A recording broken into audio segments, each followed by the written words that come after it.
Muy buenas noches, tengan todos ustedes. Gracias por acompañarnos a esta tercera conferencia que tenemos con motivo del 20 aniversario del Museo de Historia Mexicana. El día de hoy la conferencia está titulada 20 años después, una reflexión sobre los últimos tiempos en México, a cargo del historiador Paco Ignacio Taibo, para quien le pido un fuerte aplauso.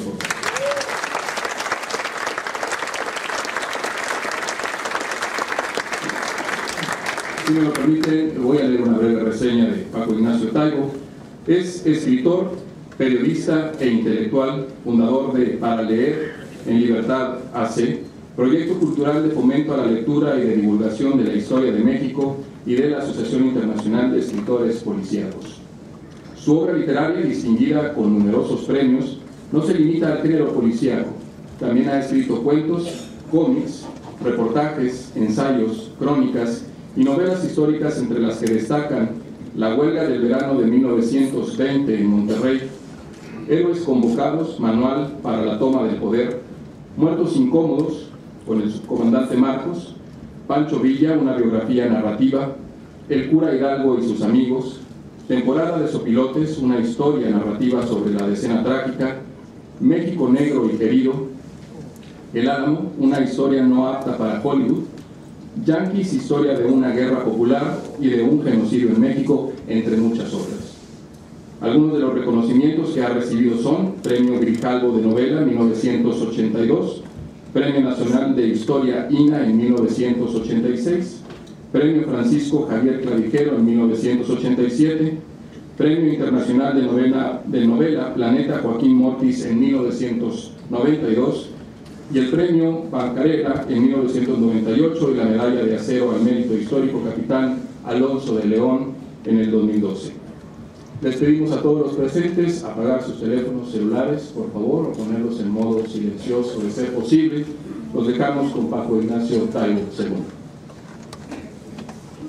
Muchas gracias. No se puede empezar una conferencia hoy en México sin decir que da gusto ver a tanta gente, que somos muchos, pero no estamos todos. No estamos todos. Faltan 43. Faltan 43 muchachos normalistas de una normal rural, los últimos vestigios de la educación campesina que instauró Lázaro Cárdenas, hijos de campesinos estudiando en la normal para volver a sus comunidades como maestros y que fueron asesinados por un crimen de Estado. Y no puede uno empezar una conferencia en México sin decir vivos se los llevamos, vivos los queremos. Bien.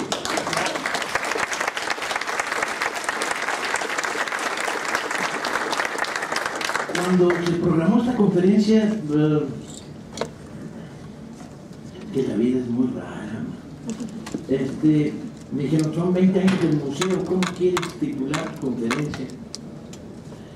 Y les dije, como tango de Gardel, 20 años no es nada, pero pareciera como si me estuviera burlando de los 20 años del museo, o 20 años después, como los Tres Mosqueteros, pero no era esa mi intención. Al final terminó llamándose como se llamó, bajo la idea de reflexionar un poco sobre estos últimos 20 años en este país. Y quería hacer 3 tipos de reflexiones diferentes.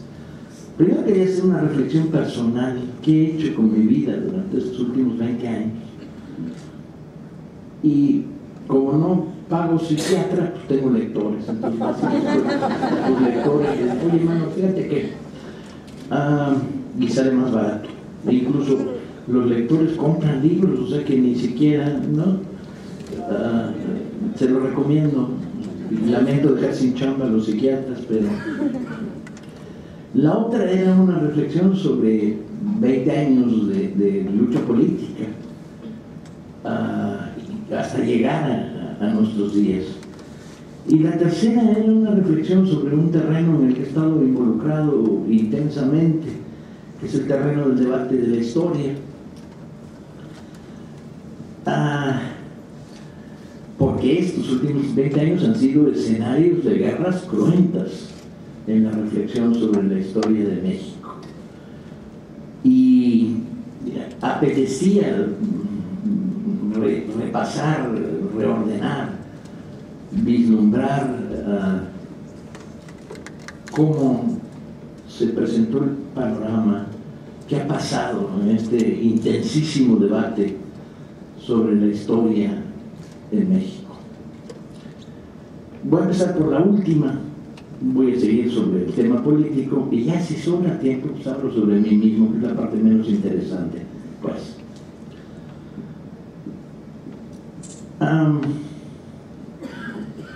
cuando entramos a una sala de museo hace 20 años, la sala inaugural del Museo de Historia de México, encontrábamos al hombre de Tepexpan, ¿sale? Y en algunos museos todavía está ahí. Y el hombre de Tepexpan lo mirábamos y decíamos, ¡ay, en la madre! Era una cosa como de este tamaño, feo hasta la chingada, pero horrible, güey. Se le contaba la ceja con el pelo, tenía una frente como de este ancho, rostro simiesco, ¿no? Y pues para hacerte lo agradable, los museógrafos en la reconstrucción pues le daban una media sonrisa, lo cual era todavía peor porque era frankensteiniano el hombre de Tepexpan. Y era el origen de la mexicanidad. Porque estaban hablando de las huellas arqueológicas, de los huesos del primer ser encontrado en lo que hoy es el territorio mexicano. Agárrate. Y tú veías al hombre de Tepexpan y decías, el origen de la mexicanidad. Yo vengo de ahí, ay güey, ¿no? Por eso estamos como estamos. Veías y le dabas vueltas al hombre de Tepexpan, pobrecito, ¿no? Pero decías, ay. Curiosamente, poco después se descubriría que el hombre de Tepexpan nunca existió. Que la curva pélvica del hombre de Tepexpan es femenina, no masculina, que era la mujer de Tepexpan. Y se revisó el hallazgo forense arqueológico y se dijo, no, no es niño, es niña. Y luego hubo reconstrucciones faciales y ya no era tan fea, no era agraciada, no era para andar tirando cohetes, pues, ¿no? No ganaría ningún concurso de Miss Acapulco, pero no estaba tan pa'l perro, pues, ¿no? La mujer de Tepexpan.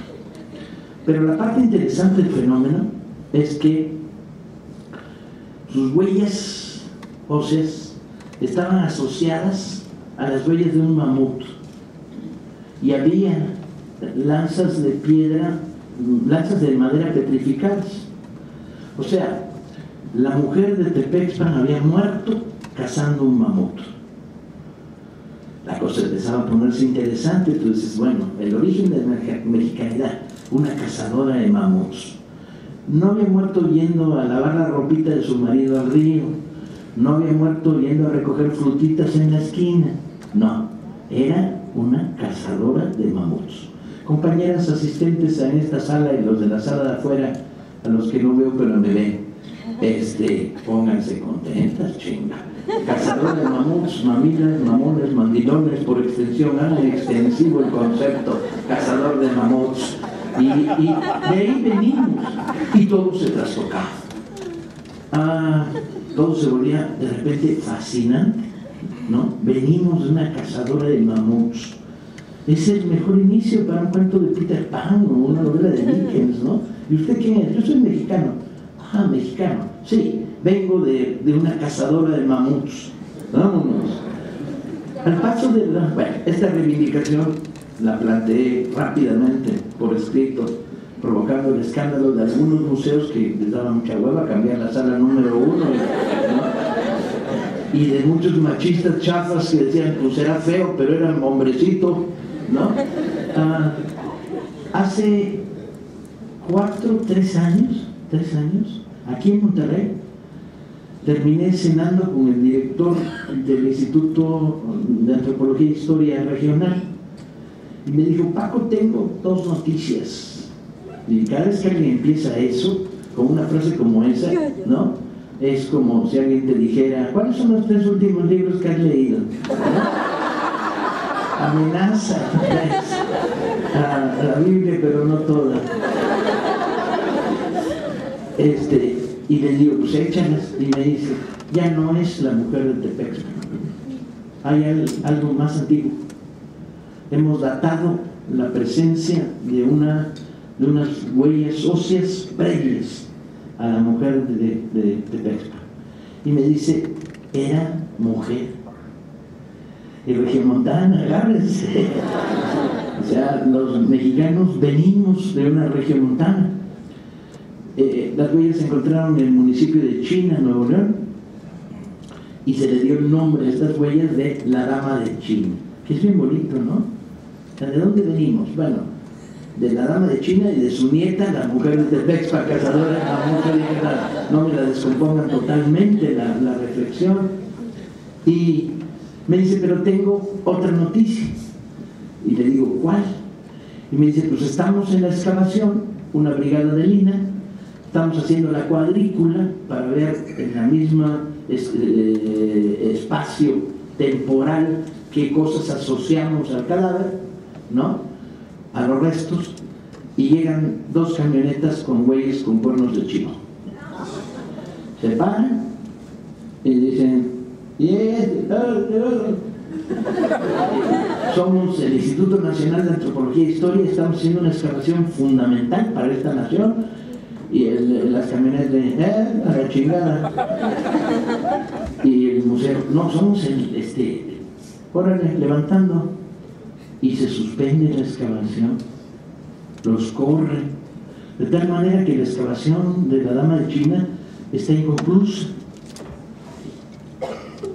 Luego por ahí me contaron que había una barda electrificada de 2 kilómetros cerca de donde salieron las camionetas, propiedad de, obviamente, ¿no? Y se suspendió.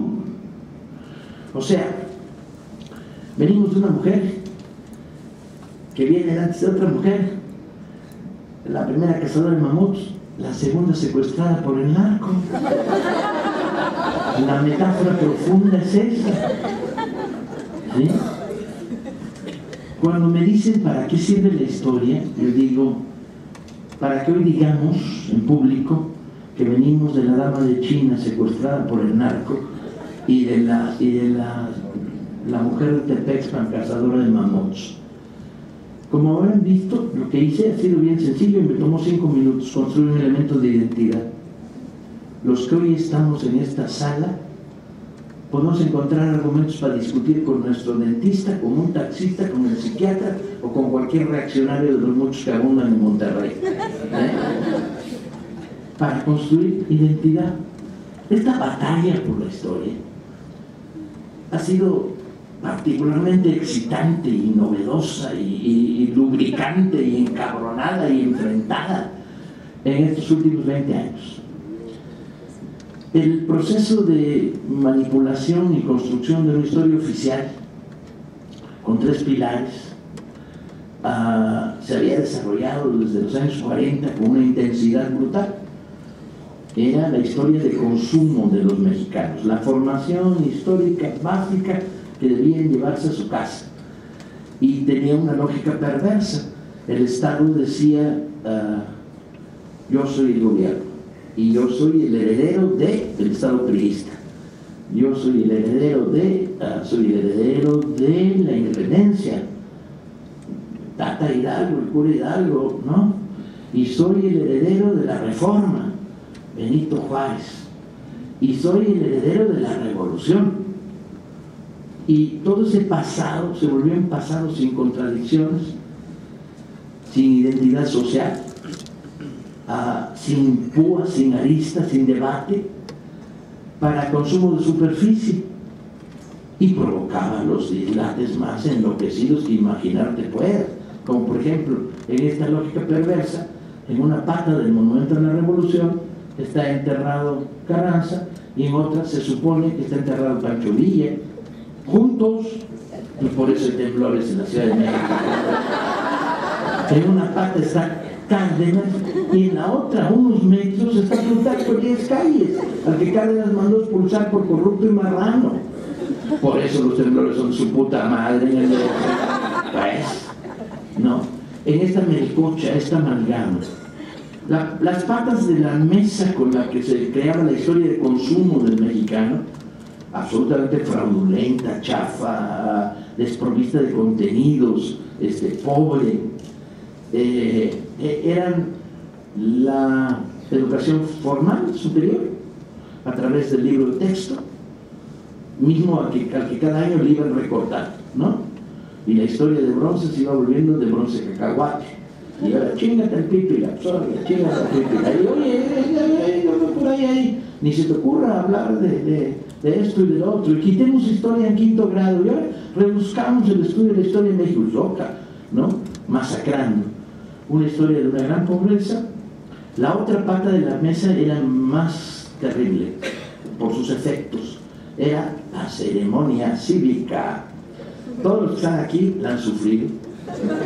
¿Son mexicanos? Sí, la sufrieron, no hay pierde, ¿no? Todos ustedes fueron a una escuela y los pusieron en el pinche patio de la escuela y ahora le comenzó el cañón ahí, ¿no? A oír una ceremonia pendeja, sin contenido, absurda, y recitativos de poemas a cual más pinche, ¿no? ¿Sí? Y ahí con los niños, agárrate, ¿no? Sin ninguna estructura identitaria. ¿Qué es eso de lo que hablan, no? El homenaje a la bandera. Y se levantan el mantén, mi bandera, ¿no? Yo cuando era niño cantaba el venceremos, chingar, en el hondo crisol de la patria. Era el delirio eso. Y la ceremonia cívica era mortífera, absolutamente desencuadernante. No te dotaba como niño, como adolescente, porque se reproducía en la secundaria, aunque se abandonaba en la preparatoria, no te dotaba de elementos identitarios. La historia no era algo a lo que mirar hacia atrás para decir quiénes somos, ¿no? O con qué nos identificamos. Era algo cruel. Era chingate en el patio 2 horas, órale, y el que se desmaye pierde. De aquella época surge una tradición mexicana muy curiosa, que es el de la fila de atrás te picaba el culo, ¿no? Esta tradición que ha quedado establecida en México y que a la fecha se sostiene, ¿sí? Tiene ese origen, ¿no? La tercera pata de la mesa era igual de siniestra. Era, si te quieres chingar a un héroe, haz una estatua, ponle el nombre de un aeropuerto o ponle una placa en una calle. Es la manera definitiva. Hace un par de años un chavo se acercó y nomás andaba yo de buenas y le tiré la pregunta de lleno. Dije, ¿quién era Mariano Sobedo? Y digo, eso es una calle de Polanco donde hay refaccionarias de automóviles. Si hubiera sido aquí me hubiera dicho un aeropuerto. ¿Sí? Y yo me encrespé y le dije, por una oportunidad que tengo para educar a un mexicano, me lo chingo completo. Entonces lo agarré, lo senté en la banqueta y le dije, ahí te va. Y le eché una conferencia de 1 hora sobre uno de los personajes más fascinantes de la historia de México, el general Orejón, el hombre que le partió los íconos imperiales en Querétaro, un tipo además que era famoso porque cuando se dormía por pedo, su caballo lo llevaba a su rancho, que era un caballo inteligente, un hombre de una vida repleta de aventura y de abnegación y de entrega. Desde el 47 está combatiendo hasta el 66, ¿no? Con una estampa además chingoncísima, sombrero de ala ancha, cara de perro triste, barbudo, ¿no? Fascinante. Y bueno, me lo zorrajé. Y dije, y ahora vas y le cuentas a tu papá, a tu mamá, a tus pinches primos quién era Mariano Sobedo. Salió medio madreado de la experiencia, pero algún día me lo encontraré y seguro que se la aprendió. Ponerle el nombre de calle, hacer estatua.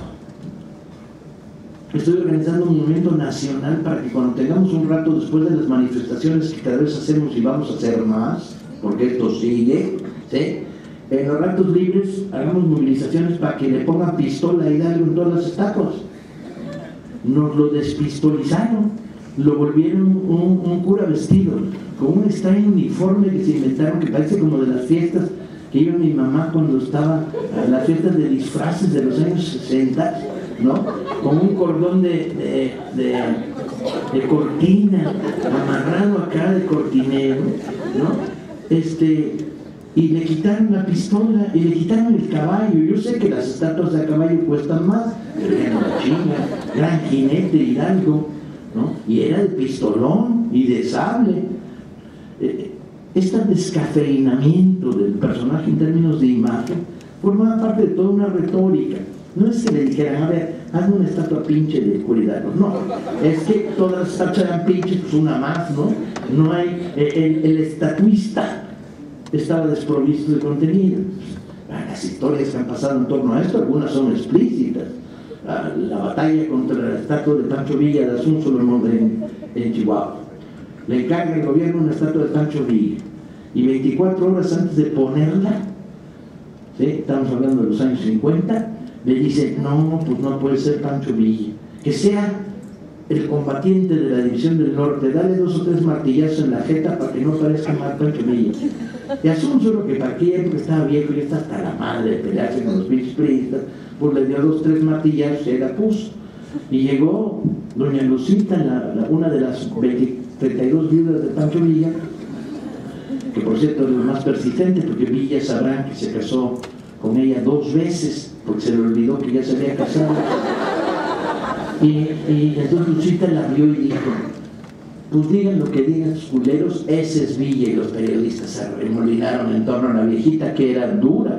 Y le digo, y ese es Villa, y ese es Villa, y estos güeyes son los traidores. ¡Mucha madre maravillosa! Pero esta idea de quitarle sabor, quitarle contenido, está íntimamente arraigada. En general es descafeinar por la vía de quitar profundidad, quitar información, quitar identidad. Pero se producen los fenómenos más locos y más absurdos del planeta. Todos ustedes saben que la imagen de Hidalgo es falsa, ¿no? Algunos dicen que sí, pero la mayoría no lo saben. Sí. Me veré obligado a ilustrarlos, como al chavo de Mariano Escobedo. Hidalgo, en vida nunca fue retratado. No hay cuadros, no hay dibujos, no hay nada. La única cosa que hay es una imagen de este pelo, hecha por un imaginero en madera de Guadalajara. Cuando pasó aboliendo la esclavitud, hizo una imagen. La imagen se ve un personaje con sombrero de media copa, unas guedejas de cabello blanco por acá atrás, un guardapolvo desde aquí, como de los de Érase una vez en el oeste, desde aquí hasta los tobillos, botín, ¿sí? Y el rasgo distintivo es que es de color muy mestizo y que tiene nariz aguileña, no recta. Es todo, eso es todo lo que hay. Y entonces dices, ¿y dónde sale la imagen de Hidalgo que hemos visto hasta el aburrimiento? ¿Cuántas estampitas hemos pegado en nuestros cuadernos escolares? Si sumamos las estampitas que los de esta sala hemos pegado en el cuaderno escolar, salen como 1000 pinches estampitas. ¿De dónde salieron? ¿A quién hemos hecho ricos sobre esto si esa imagen no existe? ¿Cuántas estatuas, cuadros se han construido? Y uno entonces se mete en el rastreo. Me meto en el rastreo de cabeza y empiezo a buscar por todos lados.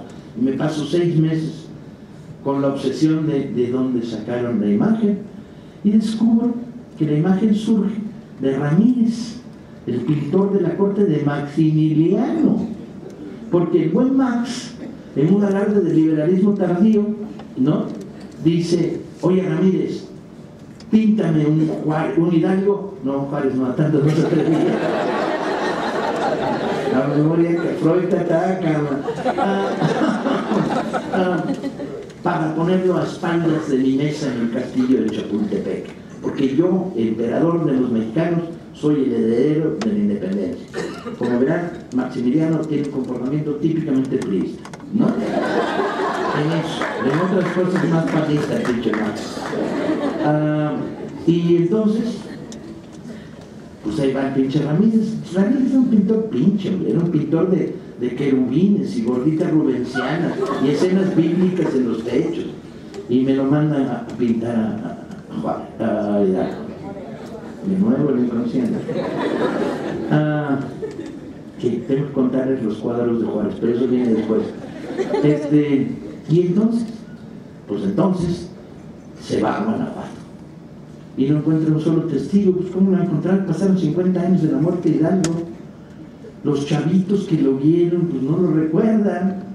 La edad promedio en México de aquella época, la edad de vejez era 55 años, a los 55 años eran viejos. Vean cómo hemos mejorado, a los 66 seguimos siendo jóvenes. Y entonces, que no lo encuentren. Pero, mal de males, se lleva en la expedición consigo a un pinche lambiscón de la corte de Maximiliano, que había un chingo, ¿no?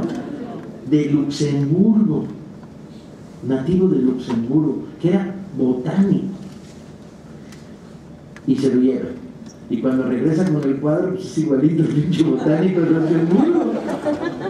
Mismo botánico que se va de México, porque cuando a Maximiliano la guerrilla chinaca se la empieza a poner cruda, el botánico que era lambiscón y no guerrero, y dijo, ahí te quedas pinche Max, y se pega. Por lo tanto, nos quedamos sin Hidalgo. Y el cuadro se cuelga, y al año siguiente le encargan un segundo cuadro, pero ya el botánico no está. Entonces va y lo vuelve a pintar, pero le cambia el color de los ojos. Hidalgo pasa a tener, de tener ojos grises a tener ojos azules, ojos verdes, no lo recuerdo bien. Tengo que revisar los dos cuadros de Ramírez, o leerme a mí mismo, que es la otra posibilidad. Y entonces, está. Y de ahí, a pintarlo, cuadros, dibujos, estampitas, billetes. Pero ese no existe, es falso. Hidalgo no era así. Compañeros, qué chinga, que nos devuelvan el dinero de las estampitas. Que cada vez que nos dieron un billete de esos hay que devolverlo por chueco. Bueno, pues eran los de 1000, ¿verdad? Hijos, son chingaderas. Está circulando billete falso de 1000 pesos, impreso por el Banco Nacional de México. Bueno, pues esto domina, porque nadie le preocupa un carajo. El aparato del Estado tiene la historia como un arcón ahí trasero que le vale absolutamente madre. Ahora hablaremos también de la celebración del Bicentenario y del Coloso. Es muy importante. Porque hoy es un día para la botana, ¿no? Sí, déjame echarle madre, ¿no? Bien, y luego nos vamos a poner muy serios hablando de cómo se ha pudrido este país. Bien, ¿cuál es el problema? El problema es que cada vez que alguien lo pintaba le cambiaba el color de los ojos. Entonces, las imágenes que hoy conocemos, gráficas de Hidalgo, tienen los ojos verdes, los ojos azules, los ojos grises, los ojos cafés y los ojos negros. Conclusión acelerada, sujeta a revisión de hipótesis. El cura Hidalgo es el inventor de los pupilentes.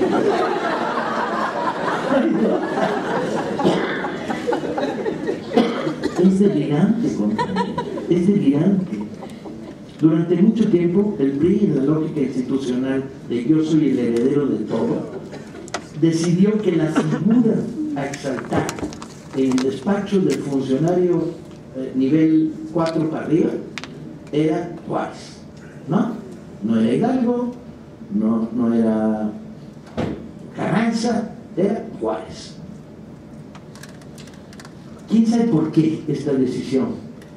Básicamente yo creo que obedece a una profundidad que los freudianos interpretarían muy claramente, que es, podrás ser indígena y podrás ser zapoteco, pero si eres licenciado ya chingaste. Con esta lógica perversa de si eres licenciado ya chingaste, en la era de la licenciadocracia que prosigue el gobierno de Miguel Alemán, el aparato estatal se rellenó de cuadros de Juárez, todos ellos chafas. Juárez tieso, varado, un cuello chiquito, ¿no? Y los pusieron atrás. Pero si ustedes hacen un trabajo de sociología elemental y revisan estos cuadros de Juárez, notarán que Juárez ha pasado de tener un tinte moreno oliváceo a estar verdoso.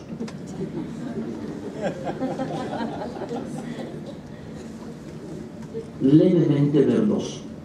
Y entonces pueden ustedes atribuirlo a la baja calidad de la pintura cómics de los años 50, o pueden atribuirlo a la realidad. La realidad es que Juárez, después de haber estado viendo desde atrás del escritorio cómo metían la mano en el cajón los ministros priistas y los panistas, no, porque ahí pasó algo muy divertido. pues se iba poniendo verde del pinche coraje, era una reacción de hígado, pues, ¿no? La que se transmitía la pintura. Y entonces enverdecieron un chirris. Cuando llega Fox, este país es delirante.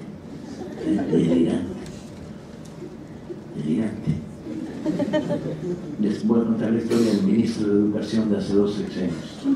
Cuando llega Fox, se le revelan los ministros, rancios, panistas, conservadores, hombres, son mochos. Y entonces sus papás les habían dicho: Juárez es el pinche enemigo del pueblo, estaba contra la religión, ¿no? Habían sido educados en escuelas piñata con curas y monjas, ¿no? Y entonces, ¿qué ocurre? Pues se le revelan a Fox. Tampoco hacía falta ser muy inteligente para revelarse a Fox. Yo nunca creí que la imbecilidad podía ser tan superior, pero bueno. Y vamos a quitar los cuadros de Juárez, del Juárez Verdoso, que le habían dejado los priistas de herencia, y que los quitan de la parte de atrás de sus escritorios. Pero como eran culeros, o culés, como se dice ahora en un término más afrancesado, no se atrevieron a poner a Iturbide, a Hernán Cortés, a Victoriano Huerta, pues son culeros, ¿no? Y entonces ahí quedó un hueco en la parte de atrás, que se ve que la madera, si se fijan en los despachos de los ministros, ahora ya no, porque volvió Juárez, pero bueno, es otra cosa. Pero estaban inventariados, eran parte del patrimonio nacional. C-732-47-1, Secretaría de Hacienda, y no los podían tirar. Y entonces, según todo esto, fueron a dar el despacho de Krill, y durante meses Krill, que era secretario de Gobernación, tenía en la puerta de su despacho un pasillo donde había 32 cuadros del Juárez Verdoso. Vean qué pinche país vivimos, ¿no? Bueno, Juárez vivió esta especie de despojo temporal, pero con la llegada de Peña Nieto, pues volvieron a sus lugares de orígenes. Entonces Juárez no lo tiene muy claro, si prefería estar allá en los pasillos acomodados. Juárez era la probidad republicana. Juárez es el presidente que llegó a Chihuahua y que las damas progresistas lo invitaron a un baile, y que Guillermo Prieto tuvo que llegar a disculparse para decirle: no, oigan, señoras, el presidente les agradece enormemente. Juárez huyendo de los franceses y los traidores hacia el norte, les agradece profundamente la invitación, pero declina. Y las damas progresistas de Chihuahua, que eran muy de Chihuahua y muy progresistas, le dijeron: ni madre, don Guillermo, ¿por qué? Si sabemos que al presidente le gusta bailar. Y Prieto se vio obligado a decir la verdad: Juárez trae unos botines con unos pinches hoyos de este pelo en cada uno, porque hace 4 meses que no se paga su salario. Bueno, el final de la historia, porque se ponen contentos, y luego regresamos a los cuadros. Le compraron unas pinches botas chingoncísimas, las damas progresistas de Chihuahua. Y hay 2 crónicas del baile, y las 2 coinciden en una cosa: bailó 11 horas seguidas. ¿Se lo imaginan? El Juárez acartonado que nos venden y que nos han embutido en ceremonia cívica. Polcas, era polquero, de entrada a la polca, a cuadrillas, paso doble, me lo imagino y estoy fascinado construyendo esta imagen de un Juárez bailarín, ¿no? Que baila 11 pinches horas con su ganador entero, con las damas progresistas de Chihuahua que se retaban para ponerse a bailar, chiquitito como era, y las damas progresistas de Chihuahua grandota. Era un espectáculo fascinante, enternecedor. ¿Qué acabo de hacer? Acabo de construir identidad. El Juárez de cartón se acaba de desplomar ante el Juárez bailarín, y el Juárez de que me niego a pagarme mi salario durante 4 meses, ¿no? Porque la patria está en peligro y no hay dinero en la tesorería, y mejor pago a los soldados de la escolta de los supremos poderes que lo acompañaban, ¿no? Total, los cuadros volvieron en la era de Peña Nieto. El nivel de verde que han agarrado en lo que va de gobierno de Peña Nieto está de su puta madre. Parece Hulk, Juárez. a estas alturas. Porque, y todos ustedes lo saben, la llegada, el retorno del PRI al gobierno nacional es la llegada de los 40 ladrones de Alibaba, armados con las uñas afiladas y dispuestos a comerse, entre otras cosas, la renta petrolera. Rescataremos a Juárez, sí, carajo, pero cuando lo rescatemos va a haber que repintarlo, porque darle una manita de olivo, de moreno oliváceo, ¿no? Y sobre todo ponerlo a sonreír, chinga, ¿no? Era dientón, debía tener una sonrisa muy graciosa. Lo que pasa es cuando le decían, señor presidente, una foto. No estaban acostumbrados a los celulares como yo, que ya me vale madre y hasta sonrío dormido. Aquí estamos hablando de la construcción de un fenómeno histórico, de la gran batalla por devolver, a partir de un anecdotario, la profundidad, la narración, devolvernos espacio y sentido de la historia. Y estos güeyes son persistentes. La transición PRI-PAN a nivel federal significó de unos güeyes manipuladores de la historia y chafas a unos güeyes analfabetas funcionales que no sabían qué hacer con la historia, porque con gran culéis no se atrevían a organizar la dignificación del Imantú o del general Reyes, no le echaban huevos, porque si reivindicas a Reyes, reivindicas el asesinato de Madero, ¿sí? Y a tanto no llegan, pues, ¿no? O sí llegan, pero en el fondo de sus putridos corazones no se atreven a decírtelo de frente, no se atreven a decir, yo soy iturbidista, ¿no? Y dices, pues chingas a tu madre, yo soy de Morelos y de Hidalgo y de Guerrero, ¿no? Y de Mina. Órale, vamos a los madrazos, pero no. Entonces son culés. Entonces, ¿qué hicieron? Pues viene el bicentenario, puta, qué pinche paquete para el analfabetismo panista, ¿no? ¿Y qué hacen? Pues va a haber una ceremonia simbólica en el Zócalo. Y entonces el ministro de Educación, agárrense, le dice a un cuate suyo, usando una figura simbólica de la revolución, un coloso. Y su cuate, que era igual de güey que él, le dice, ¿como de quién? Dice, pues ahí busca unas fotos de unos revolucionarios, ahí búscate un revolucionario y hazte un coloso. Pues órale, como había lana para tirar para arriba, ¿sí? en las ceremonias del bicentenario, pues le hace un coloso de 16 metros, articulado,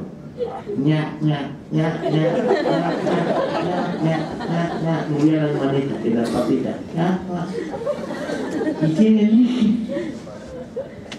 Pues el ministro de Educación no tenía idea, no distinguía una foto de un revolucionario de la foto de un mapuche chileno, le valía madre, y pues al otro y vio unas fotos y dijo, pues y era Benjamín Argumedo. Ay, güey, nadie le dijo que Benjamín Argumedo fue famoso en la revolución por haber cambiado 4 veces de bando. Era general chaquetero, fue maderista, fue huertista, fue villista y fue zapatista, ¿sí? Y luego tuvo una época en la que no fue nada, nomás saqueador. Nadie le dijo que como símbolo revolucionario pues era chafa, y que las únicas virtudes de Benjamín Argumedo eran 2. Primero, que era exótico, porque entraba en combate con un pañuelo que le amarraba al cuello, le amarraba a la cabeza, ¿no? Como cuando tienes mucho dolor de muelas, cuando antes tenías mucho dolor de muelas, ya los tiempos han cambiado, te amarrabas un pañuelo, un palejate, y cuando le preguntaban, ¿y entonces qué hacía? En combate era general de caballería, daba órdenes con los dedos, tenía un corneta chiquito que interpretaba. Y entonces el corneta veía qué orden, a la carga, alto, ¿no? Esperamos que el corneta lo bastante buzo como para verle los dedos a Argumedo, que le hacía así, ¿no? Y la segunda, bueno, y la razón de entrar en combate empañuelado era porque cuando se lo preguntaron contestó que había soñado a sí mismo muerto en combate y que las moscas le entraban por la boca. Entonces, para evitar tal cosa, ¿no?, entraba en combate con pañuelo, para que las moscas no le entraran por la boca. Y la segunda virtud de Benjamín Argumedo es que era el amante de la bandida, la dueña del prostíbulo más importante de la Ciudad de México en los años 40 y 50, y maravillosa creadora de corridos, que creó el corrido de Benjamín Argumedo, que es chingoncísimo. Bueno, pero ni eso sabía el escultor, porque si no hubiera hecho al coloso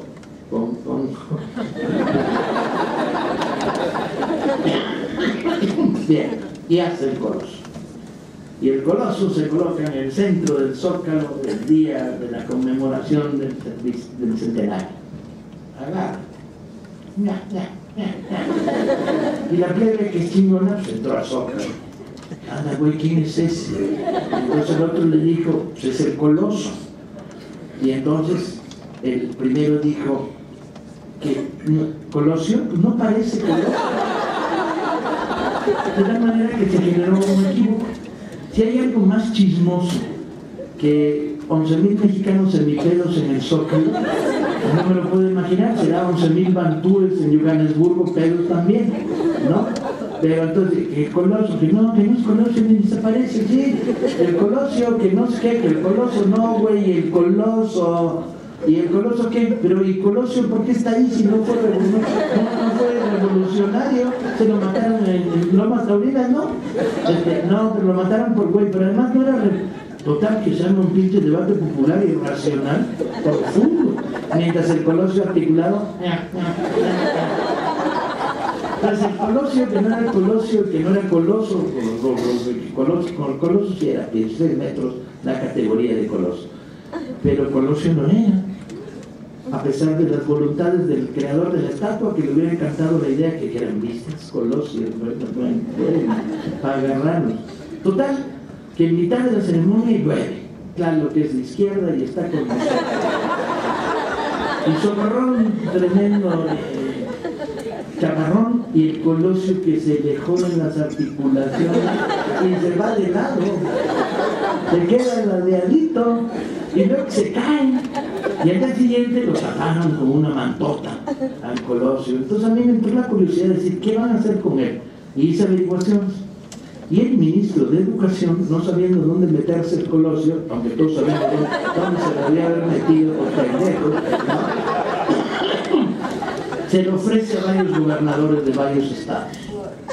Pero los gobernadores suelen tener un nivel de pendejez ligeramente inferior al del ministro de Educación. Le dijeron, chinga tu madre, ¿por qué quieres esa chingadera? ¿Dónde la pongo? Y además está chueco, le va de lado. Y además, ¿quién es? ¿Es Colosio? No, Colosio no lo quiero. Total que le cerraron las puertas al ministro de Educación. Y después de muchas averiguaciones recibí una foto por internet en la que me mostraban los restos de Colosio cubiertos de mantas sucias tirados en una estación de ferrocarriles. Triste destino del Coloso, representante del proceso revolucionario. Así son. ¿De dónde chingados los sacamos? ¿Sí? Esta horda de analfabetas funcionales, ¿sí? Y el manejo de la historia, pues, eternamente comprometido bajo este tipo de absurdas presiones. A lo largo de estos años, afortunadamente, el debate ha crecido. Han aparecido montones de libros, artículos, informaciones nuevas, y se ha popularizado. ¿Sí? Hemos hecho montones de programas de televisión combatiendo la imagen acartonada y construyendo identidad. Y el fenómeno de reidentificación con la historia en México va a caballo de hacienda, no nos para. ¿Sí? Ahora se van a procesar un centenar de conferencias en Morelos sobre la figura de Zapata, ¿sí? Y estamos metidos en todo un debate por recuperación del liberalismo del siglo XIX y de sus contenidos más profundos y más interesantes y más sabrosos. Y en la Ciudad de México, en el Valle de México, la Brigada para la Libertad ha dado en estos últimos 4 años, pues fácil, 1,5 centenares de conferencias en parques, jardines, plazas, y hemos editado fácil 200,000 libros para regalar sobre temas de historia de México. Entonces, en el repaso de estos 20 años, diría que he estado involucrado en una de las batallas más interesantes, victoriosas, por la reconquista de la identidad como sustento de la historia. Quiero terminar esta primera parte de la conferencia contándoles, ya lo deben conocer porque lo he contado muchas veces, la historia de cuando Pancho Villa pasó por Monterrey. ¿No? Sí. Bueno, los que se las saben, se las cuentan, los que no las saben. Va. Pancho Villa llega a Felipe Ángeles, le parte la madre de los Carranclanes, toma Monterrey. Villa le pide a Ángeles convoquen una reunión en el ayuntamiento del gran dinero y reúne a 100, se cuenta, de las figuras de la oligarquía regiomontana, banqueros, comerciantes, dueños de minas, ¿sí?, grandes hacendados, y los junta. Y llega Villa con unas alforjas, tremendo silencio, y saca de las alforjas un calzoncillo. Pues Villa era muy villano, y lo agita y les tira el siguiente rollo: este calzoncillo costaba 50 centavos hace un mes y ahora se compra en las tiendas de Monterrey a peso, porque ustedes están lucrando gracias a la guerra. Ustedes han aumentado los precios de los artículos de primera necesidad gracias a la guerra y se están aprovechando de la guerra para hacer fortuna, y eso no lo voy a permitir. Y les dice, tienen ustedes 24 horas para que el maíz, el trigo, la manteca, el arroz, los frijoles bajen al 50%, bajen a la mitad sus precios. 24 horas y tira el calzoncillo. Para elegir como síntoma para hablar de la depreciación o repreciación, un calzoncillo es como medio raro. Yo me imagino a Videgaray sacando un calzoncillo en un programa de televisión, pero bueno, Villa es muy Villa. Y entonces, tímidamente, le levanta la mano uno de los oligarcas ahí reunidos y le dice, mi general, yo no tengo control sobre los precios, yo soy banquero. Villa le voltea la mirada, lo mira fijamente y dice, a usted lo fusilo el primero. ¿Alguien más? ¿Alguien más? Bien. Pasan 24 horas. No, primero les pide $1,000,000 de préstamo forzoso. Pasan 24 horas. ¿Qué pasó? Los precios bajaron a la mitad. Y les tumbó 600,000 pesos, no les llegó al millón, pero bueno, les tumbó 600,000 pesos. ¿Y qué hizo Villa con los 600,000 pesos? Afortunadamente tenemos las cuentas de la Comisión Financiera de la División del Norte. Sabemos en qué se gastaron esos 600,000 pesos. Se gastaron en forraje para los caballos, en mantas, que la Brigada Ángel estaba necesitada de mantas, en municiones, que es la obsesión eterna de la revolución en el norte, pues México no produce balas, hay que irlas a comprar o contrabandear en Estados Unidos, y por primera vez en la historia de este país, Villa les dio aguinaldo a los maestros de Monterrey. Esto sucedía a fines de año. La paga 13, el aguinaldo. No había esa costumbre y la instauró. ¿Cómo chingón no lo vas a querer? No demonios puedes no ser villista después de un acto como este, ¿no? Esto es historia, esto es construcción de identidad, y ahí se las dejo. Tengo muchas más historias sobre Monterrey, pues se las dejo por otro día. Vamos con la segunda parte de esta conferencia.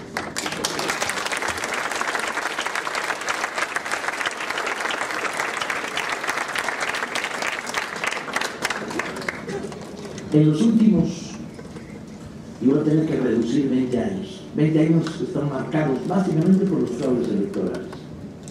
Los últimos 20 años. Es una marca indeleble. Es la imposibilidad de que este país se construya democráticamente. Fraudes electorales además escandalosos. La caída del sistema, ¿lo recuerdan? Contra Cuauhtémoc. el voto por voto, casilla por casilla, contra Calderón, que es delirante. Si Calderón hubiera ganado, la oposición le dice voto por voto, casilla por casilla, recuéntalo. Si hubiera ganado, dices que sí inmediatamente. ¿Qué más quieres? Saca los votos, que se cuenten, ganaste, te tienen que reconocer. Hiciste suya la demanda. Y en lugar de eso, se niegan. Y en lugar de eso, terminan quemando los votos para que ni siquiera quede registro histórico de ese fraude. El país está dominado por el fraude. La última experiencia, el mecanismo de compra de voto peñanietista, 5 millones de votos comprados, con fortunas salidas de quién sabe dónde, o más bien de sí sabemos dónde, ¿no? Que cierran la puerta democrática, la bloquean. Y, por último, la aparición en escena de un proyecto neoliberal que viene corriendo en velocidad de astronave desde el salinismo, envenenando la destrucción de lo público. Fertimex, Mexicana, ferrocarriles, destruyendo los ferrocarriles cuando en todo el resto del planeta los ferrocarriles se han vuelto el medio de transporte barato, seguro. Ahora empiezan a hablar de los trenes bala, después de que destruyeron la red ferroviaria, ¿sí? Para beneficio del pulpo camionero con el que tenían intereses oscuros. Cedillo termina siendo miembro del Consejo de Administración del American Railroad Track, que a los consejos de administración, disculpen mi ignorancia porque yo no estoy en ningún consejo de administración, ni quiero ni voy a estar en mi vida, pero a los consejos de la administración de una empresa transnacional de ese volumen llega sin acciones, o son un paquete accionario lo suficientemente fuerte para permitirte estar en el consejo de administración.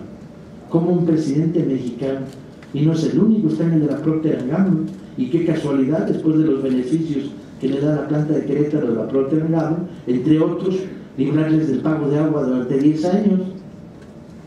O sea, ¿en qué país vivimos? ¿Sí? Y luego la ofensiva neoliberal. Y la ofensiva neoliberal es de una brutalidad. Y inicia ya desde que está construyendo su poder Peña Nieto, ya antes de tomar el poder en diciembre, viene la ley laboral. Y revisemos qué es la ley laboral. La ley laboral es haber repartido la madre al séptimo día. Ya se están haciendo contratos de 4 días para que no descanses el séptimo, ¿sí? No tienes derecho a descansar. Te contratan 4, te despiden 1, te contratan 2, te contratan 5. Los contratos de protección, las outsourcing, de manera que la empresa que te pide tu trabajo no te contrata, sino te contratan terceros a los que no les puedes pedir ni reclamar nada porque desaparecen, y la empresa para la que estás trabajando, si tú reclamas, te dice, no, yo contraté a esa empresa, contrato otra, adiós, muy buenas, ¿sí? Y todos estos mecanismos de ley destruyen el séptimo día, las vacaciones, la antigüedad, el aguinaldo, la jornada de 8 horas está desapareciendo en México. Vean las farmacias, los Oxxo, los 7-Eleven, las tiendas comerciales, inventan fórmulas como comisionista para el vendedor de planta de una tienda y le quitan las 8 horas y le dicen, no, si hay que hacer inventario, aquí te quedas y ganas por comisión. Desaparece la condición de trabajador, no hay antigüedad, o sea, destruyen el 123. Y además dicen, no, es que esto es para flexibilizar el mercado de trabajo. Pinche lenguaje podrido de los tecnócratas, chinguen su madre, flexibilizar el mercado de trabajo, es un insulto, es liberar la presión patronal al 100% en el mercado laboral. ¿Cuál flexibilizar?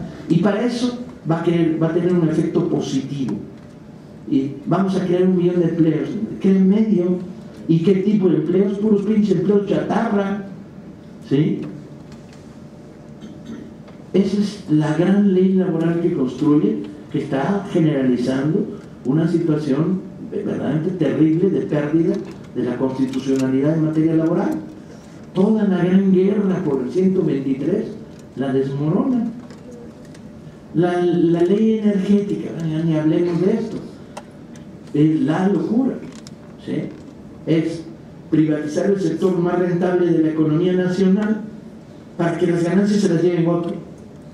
Y te dicen, no, pero es que hay que modernizar. Pues órale, libera la posibilidad de que Pemex pida créditos, se los van a dar quien quiera, es absolutamente rentable, permite que se endeude hasta las orejas para crear las refinerías que necesitamos.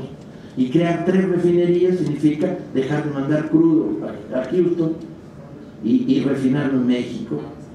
Y tenía toda la razón del mundo López Obrador cuando decía, pues es como producir naranjas, vendérselas a un güey para que él te venda jugo de naranja.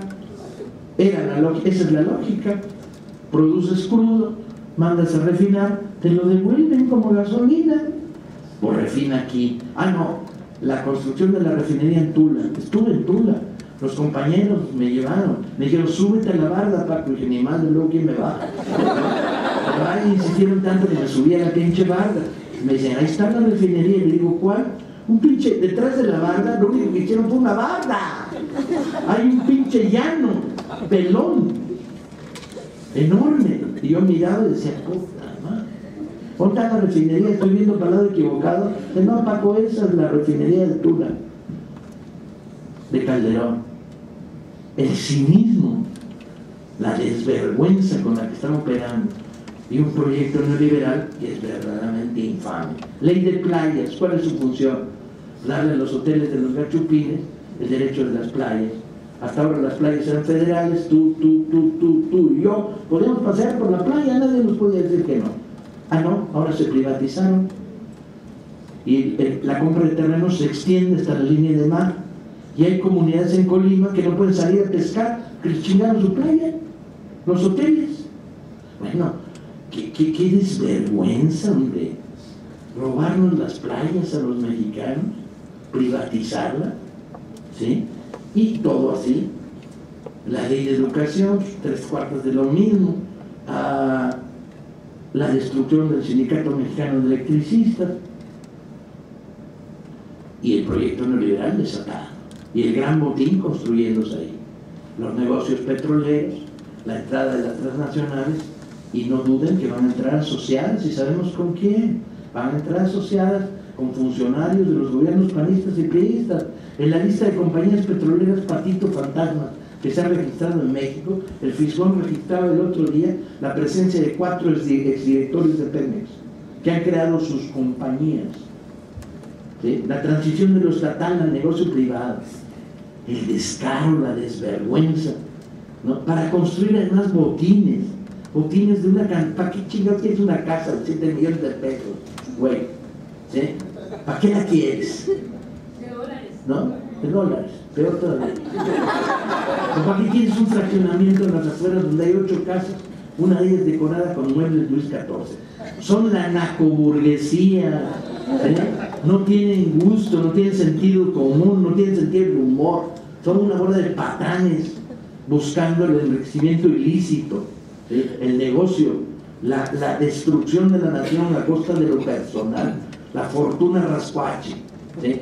Pues que se la lleven a la pinche tumba, basta ya, cerremos la pinche puerta. Y claro, todo eso apoyado, el proyecto neoliberal desatado, apoyado en un incremento del autoritarismo represivo. Y ahí va, y ahí va. Y la venimos arrastrando. Esta es una historia vieja, cada vez el país pierde estructura, ¿sí? Y uno pregunta, oye, ¿y para qué destruyeron Fertimex si era rentable? ¿Para qué entregaron las empresas del sector siderúrgico si eran súper rentables y se las vendieron a hindúes por centavos? O sea, esta idea de lo privatizado, esta idea neoliberal de lo público es ineficiente, lo privado sí es eficiente y privaticemos lo público. Pues no, compadre, si tú quieres racionalizar Pemex, bueno, primero empiezas destruyendo un sindicato de parásitos como ese y estableciendo el derecho a la democracia sindical de abajo hacia arriba. Mandas inspectores de trabajo y te fumigas a los charros. Luego te fumigas a toda la corrupción asociada a Pemex, ¿no? Del popote que se roban petróleo en las líneas de abastecimiento y distribución. Luego depuras económicamente, instauras una moral de acero, No, eso no. No. Construirse el botín de las grandes empresas. Y en medio de todo esto, pues se produce el terrible fenómeno Ayotzinapa. Y nos preguntamos, y me pregunto, ¿por qué el secuestro de 43 normalistas y el asesinato de otros 4? Y ¿por qué esto es lo que derrama el vaso? Y no tengo respuesta. O sea, pudo haber sido cualquiera de los acontecimientos que se han producido en los últimos años. Pero se encontró una población que está hasta la mano, saturada.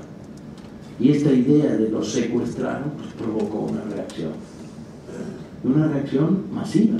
Somos millones los que estamos marchando en estos momentos en México exigiendo el retorno de los muchachos. Millones. Pero además el cerco está de la fregada. El gobierno está cercado como nunca. Están en minoría absoluta. No poseemos encuestas de precisión, pero si tienen 30% de apoyo de la población, yo creo que es mucho.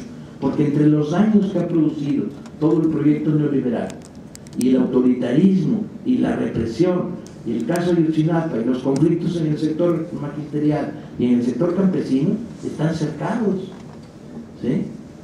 Nunca con una debilidad como ahora. ¿Y qué hacen? Pues su única respuesta es investigaciones verdaderamente ridículas y risibles, que quién sabe que están ocultando, porque ya a estas alturas uno ya piensa, no, están ocultando algo. Y el descubrimiento sistemático de fosas, y fosas que al gobierno le valen madre. O sea, encontramos una fosa con 31 cuerpos. O sea, los de Ayotzinapa sí los estamos buscando porque tenemos millones de mexicanos protestando, pero estos son muertitos, chinguen su madre. No, momento. Cada uno de esos muertos tiene que rendirle responsabilidades del gobierno, decir quién los secuestró, por qué los secuestró, quiénes los mataron, investigar, poner a trabajar el orden público, el inexistente orden público que hoy tenemos. Y el nivel de saturación crece y crece y crece. Y el cerco contra el gobierno federal crece y crece. Y probablemente de esta no logremos librarnos de Peña Nieto, pero el cerco y el descrédito se va combinando con otras nuevas formas de lucha. Se va a producir un conflicto grave entre los trabajadores que son comerciantes. El pequeño comerciante, el locatario de mercado y el vendedor informal les van a querer meter impuestos del 17 más el 16, IVA y ISR. Si a un comerciante le metes un 25% de castigo en impuesto, su margen de ganancia desapareció totalmente. Y entonces la competencia del gran comercio monopólico, que México ha sido el que ha tenido mayores ganancias durante todos estos últimos años, ¿sí? Los va a destruir. Y vamos a otro sector que entra en conflicto. Y el cerco prosigue. Y sí, cerquémonos, que se vaya. No nos lo merecemos. Los mexicanos somos gente honesta, en una inmensa mayoría. Somos trabajadores, somos simpáticos, chinga. Cantamos canciones de Cuco Sánchez. No soy monedita de oro para verle bien a todos. Canciones con profundo contenido político como esa. O sea, a fin de cuentas venimos de la nada, diría José Alfredo Jiménez, a la nada por Dios que volveremos, pero volveremos encuerados, no con 3 castillos en Francia, chinga, ¿no? No nos lo merecemos. Y ya llegó la hora de decírselos. Fin del capítulo 2.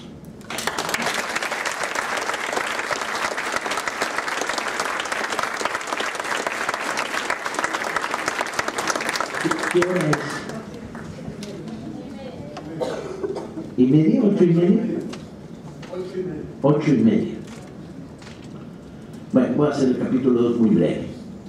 He vivido estos últimos 20 años sin parar. La chinga que me he puesto, camaradas, amigos. Opté hace 10 años por no tener teléfono celular, que era mi manera de pasar la clandestinidad relativa, porque me traen frito. Que vente a dar una conferencia en Cholula, que porque hay un pedote y Paco tienes que venir, que estallamos una huelga en una fábrica de planchas, somos 13 trabajadores, que ¿por qué no vienes a escribir la historia de esta huelga? ¿Cuántos días tienen de huelga? 2, pues es poca historia, compañero. Soy el intelectual de sobaco del movimiento y a mucha honra. Debo decir que me siento feliz de que el movimiento me haya dado esa atribución. Soy un hombre del movimiento, soy un hombre de los electricistas, de los maestros, del movimiento estudiantil. Soy miembro de Morena, no lo oculto, pero soy del sector hipercrítico,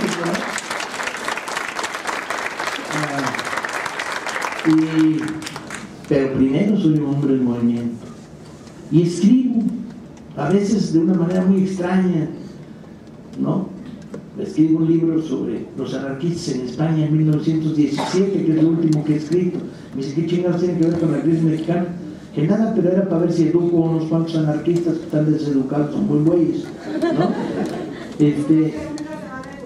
Sí, como chingados, no. Todos crecemos, todos avanzamos, compañeros. Los que no se educan son los provocadores de gobernación. Eso sí, el que quemó la puerta del palacio, ese güey es un agente de justicia.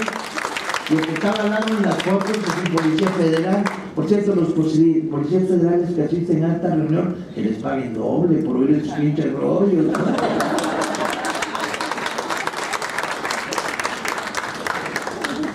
Y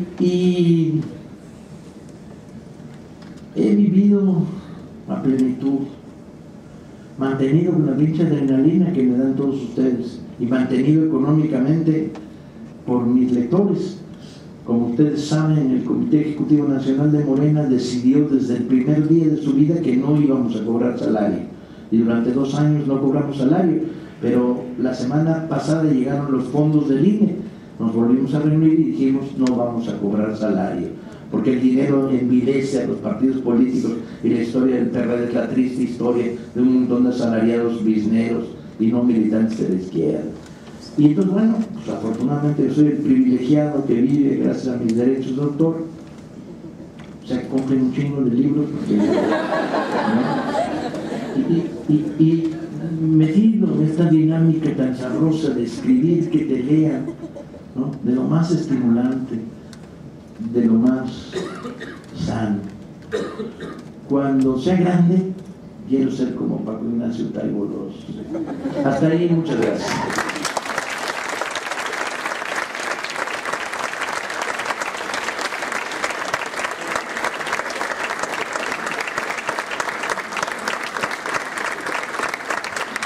Tenemos un poco de tiempo para algunas preguntas, si lo permite, Paco Ignacio.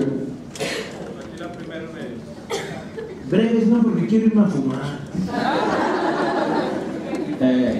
¿Qué papel juega en esta reconstrucción de la identidad un fenómeno comercial que se llama, y no pondré adjetivos porque si no me suelto, Francisco Martín Moreno? Yo creo que Martín Moreno es un castigo, colega. Es muy malo. Su trabajo como historiador es pésimo, de una pobreza enorme, y entonces, claro, es un muy buen divulgador, pero divulga puras pendejadas. Y Paco, para los que no creemos en la ley electoral, ya creo que ha sido ya generalizado en el estudiantado y en los jóvenes, que ya no queremos la ley institucional de un partido político que puede... ¿Tienes encuestas? Cuando dices es generalizado. Pues es lo que se siente ya, que se vayan todos, ¿no? Ningún partido político, porque todos se pudren al final del poder. Pero también se pudren los estudiantes, terminan de ministros, también se pudren los obreros, terminan de líderes charros. No, creo que hay que tener mucho cuidado, porque hay una especie de fantasma que es los políticos. No, chingada, yo soy político, hago política todos los pinches días. ¿Y cuál es el pero? Y tú, cuando haces política y el movimiento estudiantil, hacemos política, o sea, hacemos opción pública de nuestros derechos ciudadanos y ofrecemos alternativas a las situaciones del día. Entonces hay que tener cuidado, porque esta teoría de todos los partidos están podridos, también el Partido Comunista Marxista-Leninista, pensamiento Mao Zedong, esos son ocho culeros, hombre. No están podridos, son sectarios, pero son a toda madre. O los compañeros trotskistas de la revista no sé qué, ¿también esos están podridos? No, ¿sabes qué? Seamos justos, porque nos hace falta ser justos. Primero, necesitamos todas las fuerzas que podamos tener. No nos basta con las de los puros o los impuros. Necesitamos entrar a un pinche cuarto, mirar alrededor y decir quiénes están de acuerdo en A, el proyecto neoliberal y las reformas, para abajo. B, fuera Peña Nieto. C, que vuelvan los muchachos con vida. Nomás en esas tres cosas estamos de acuerdo, pues órale. Desde un socialdemócrata light hasta un anarquista podemos crear base de acuerdo. Vamos a necesitar toda la voluntad, toda la población organizada para poder cambiar este país. Si empezamos con estos títulos, ¿no? La regamos. Pero entonces no entiendo, ¿eres anticapitalista o no? O sea, ¿tú crees que el capitalismo se puede reformar a que sea un capitalismo con cara humana? ¿O qué piensas? Depende del día. Hay días en que el capitalismo me gusta, que es cuando voy a comprar discos, y días que el capitalismo me recaga, como cuando enfrento los abusivos aumentos a través de los proyectos monopólicos. No, te la canto clara. Creo que los mecanismos del gran capital y el proyecto neoliberal, o sea, la forma más brutal que ha cobrado el capitalismo en México, son veneno puro para un país. Pero pienso que hoy por hoy, en la alianza para destruir esto, cabemos todos. Y el todos es extensivo. ¿Sí? Creo y he conocido, no es de creer, un industrial del calzado en Tijuana que tiene una pequeña fabriquita que heredó de su papá, que era de izquierda, porque la universidad fue de izquierda, su papá se murió y terminó siendo propietario de una fábrica. Y que es militante de izquierda. Y que una parte de la lana que gana en la fábrica se la da al movimiento. La pregunta es, ¿ha llegado la hora de nacionalizar la fábrica de calzado? De tantos trabajadores que ganan muy buen salario, por cierto, porque el cuarto es gente decente. Y la respuesta es no. Yo digo que no. Entonces debo ser capitalista, en el sentido de que entiendo que en la etapa actual la batalla no se da entre propiedad sí, propiedad privada no. Esa es una batalla falsa. Hoy no se está dando en esos términos, hoy no es ese el debate, ¿no? Después de haber visto de cerca la experiencia, ven porque tengo que ir a fumar, la experiencia socialista de la nacionalización de todas las estructuras productivas, uno dice, esto no funciona. No funciona, lo he visto como no funciona. Ni siquiera a partir de la tremenda experiencia del Che de sustituir en términos de conciencia las dinámicas de la producción, solo funciona en el ciclo corto. El ciclo largo se deteriora, se burocratiza. Y es que hay un tremendo malentendido. Es el malentendido que el socialismo ha construido de que propiedad estatal, propiedad nacional y propiedad social son lo mismo, y no es eso. Mentira. Lo nacional no es por definición social, lo estatal no es por definición social. Entonces tenemos que volvernos a replantear desde el punto de vista de la izquierda, incluida la más radical, el concepto de propiedad social. Y sobre todo, el problema de la competitividad. Pero este es un largo debate, si quieres entramos con calma, pero es un largo debate en la competitividad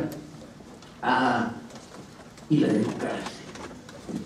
Tú no puedes decirle a un pequeño comerciante que queremos socializar sus bienes, porque ni construyes democracia, lo haces contra su voluntad, evidentemente, ¿no?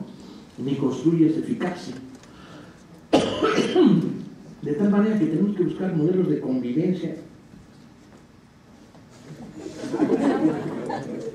No necesito fumar, yo me conozco.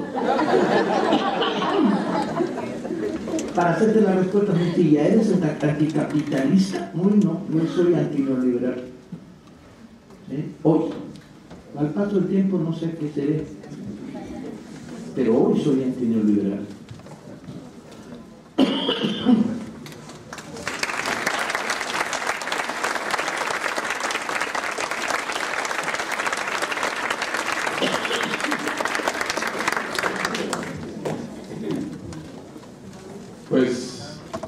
agradecemos la presencia de Paco Ignacio Taibo para darle oportunidad de que vaya a tomar.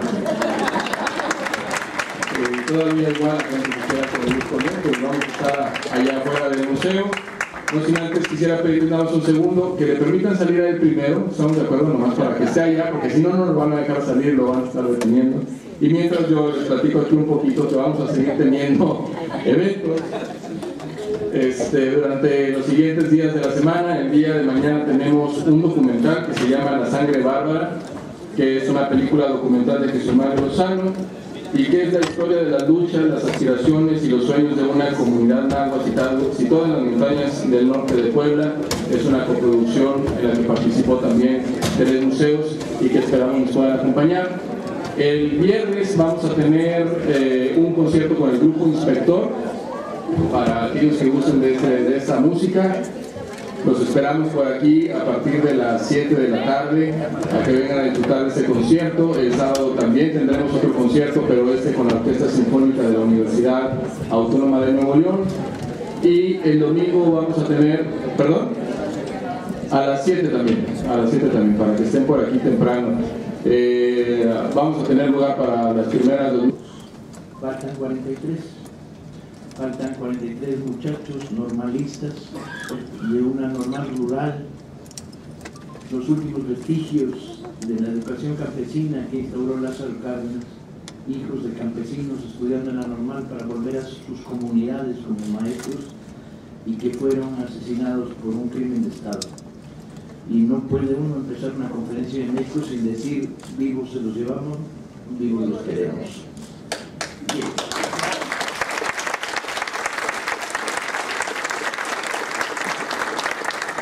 Cuando se programó esta conferencia, que la vida es muy rara, me dijeron, son 20 años del museo, ¿cómo quieres titular tu conferencia? Y les dije, como tango de Gardel, 20 años no es nada, pero pareciera como si me estuviera burlando de los 20 años del museo, o 20 años después, como los 3 mosqueteros. Pero no era esa mi intención. Al final terminó llamándose como se llamó, bajo la idea de reflexionar un poco sobre estos últimos 20 años en este país. Y quería hacer 3 tipos de reflexiones diferentes. Primero quería hacer una reflexión personal, qué he hecho con mi vida durante estos últimos 20 años. Y como no pago psiquiatra, pues tengo lectores, entonces los lectores dicen, oye hermano, fíjate que y sale más barato, e incluso los lectores compran libros, o sea que ni siquiera, ¿no? Se lo recomiendo. Lamento dejar sin chamba a los psiquiatras, pero la otra era una reflexión sobre 20 años de lucha política hasta llegar a nuestros días. Y la tercera era una reflexión sobre un terreno en el que he estado involucrado intensamente, que es el terreno del debate de la historia. Porque estos últimos 20 años han sido escenarios de guerras cruentas en la reflexión sobre la historia de México. Y apetecía irse a Acapulco, pero no estaba tan pa'l perro, pues, ¿no? La mujer de Tepexpan. Pero la parte interesante del fenómeno es que sus huellas óseas estaban asociadas a las huellas de un mamut. Y había lanzas de piedra, lanzas de madera petrificadas. O sea, la mujer de Tepexpan había muerto cazando un mamut. La cosa empezaba a ponerse interesante. Entonces, bueno, el origen de la mexicanidad, una cazadora de mamuts. No había muerto yendo a lavar la ropita de su marido al río, no había muerto yendo a recoger frutitas en la esquina, no, era una cazadora de mamuts. Compañeras asistentes en esta sala y los de la sala de afuera, a los que no veo pero me ven, pónganse contentas, chinga. Cazador de mamuts, mamilas, mamones, mandilones, por extensión, hagan extensivo el concepto, cazador de mamuts. Y de ahí venimos, y todo se trastocaba. todo se volvía de repente fascinante, ¿no? Venimos de una cazadora de mamuts. Es el mejor inicio para un cuento de Peter Pan o una novela de Dickens, ¿no? ¿Y usted quién es? Yo soy mexicano. Ah, mexicano. Sí, vengo de una cazadora de mamuts. Vámonos. Al paso de esta reivindicación la planteé rápidamente por escrito, provocando el escándalo de algunos museos que les daba mucha hueva cambiar la sala número 1, ¿no? Y de muchos machistas chafas que decían, pues era feo, pero era un hombrecito, ¿no? Hace 3 años, aquí en Monterrey, terminé cenando con el director del Instituto de Antropología e Historia Regional y me dijo, Paco, tengo 2 noticias. Y cada vez que alguien empieza eso, con una frase como esa, ¿no? Es como si alguien te dijera, ¿cuáles son los 3 últimos libros que has leído? ¿No? Amenaza a la Biblia, pero no toda. Y le digo, pues échalas, y me dice. Muy buenas noches, tengan todos ustedes. Gracias por acompañarnos a esta tercera conferencia que tenemos con motivo del 20 aniversario del Museo de Historia Mexicana. El día de hoy la conferencia está titulada 20 años después, una reflexión sobre los últimos tiempos en México, a cargo del historiador Paco Ignacio Taibo, para quien le pido un fuerte aplauso.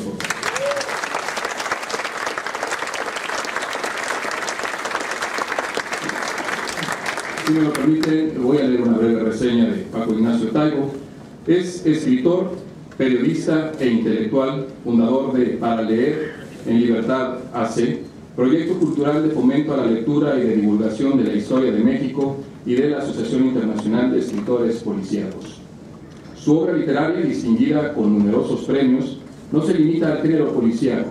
También ha escrito cuentos, cómics, reportajes, ensayos, crónicas y novelas históricas, entre las que destacan La huelga del verano de 1920 en Monterrey, Héroes convocados, Manual para la toma del poder, Muertos incómodos, con el subcomandante Marcos, Pancho Villa, una biografía narrativa, El cura Hidalgo y sus amigos, Temporada de Sopilotes, una historia narrativa sobre la decena trágica, México negro y querido, El Álamo, una historia no apta para Hollywood, Yanquis, historia de una guerra popular y de un genocidio en México, entre muchas otras.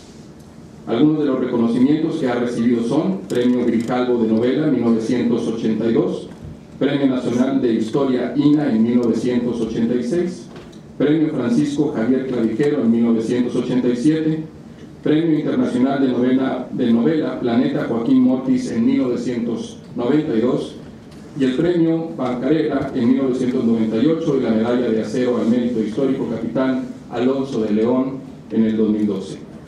Les pedimos a todos los presentes apagar sus teléfonos celulares, por favor, o ponerlos en modo silencioso de ser posible.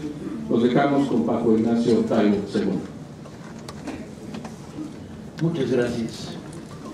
No se puede empezar una conferencia hoy en México sin decir que da gusto ver a tanta gente, que somos muchos, pero no estamos todos.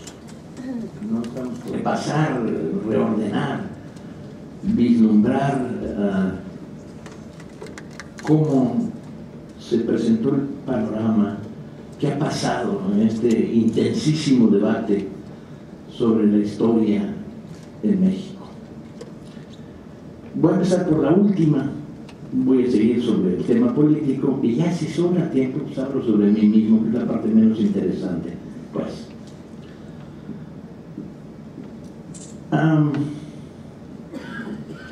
cuando entramos a una sala de museo hace 20 años, la sala inaugural del Museo de Historia de México, encontrábamos al hombre de Tepexpan, ¿sale? Y en algunos museos todavía está ahí. Y el hombre de Tepexpan lo mirábamos y decíamos, ¡ay, en la madre! Era una cosa como de este tamaño, feo hasta la chingada, pero horrible, güey. Se le juntaba la ceja con el pelo, tenía una frente como de este ancho, rostro simiesco, ¿no? Y pues para hacerte lo agradable, los museógrafos en la reconstrucción pues le daban una media sonrisa, lo cual era todavía peor porque era frankensteiniano el hombre de Tepexpan, y era el origen de la mexicanidad,